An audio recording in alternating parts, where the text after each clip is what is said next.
नमस्कार दर्शक बंधु उत्कल 24 न्यूज को स्वागत करुछि। आसंतो नजर देबा आजिर रिपोर्ट उपरे। झारखंडी दंता हातीर उत्पात भांगिले घर खाइला चाउल पणस।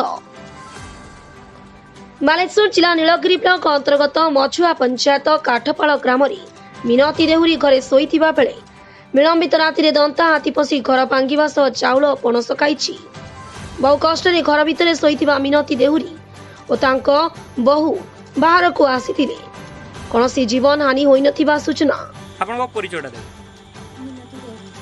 आपन कोटा को पंचायत कोन कि सोईची तो सुनिथिले हम किछि जानिनु। राति 2टा बेले हाथी आसीबिली हम गाड़ी गुटे थिला ताको गड़े दे जन भाई दी जदी हम तो से घरटा भाई दी जदी आ बाड़ी रे 512टा थिला ताको खाइ दी जदी।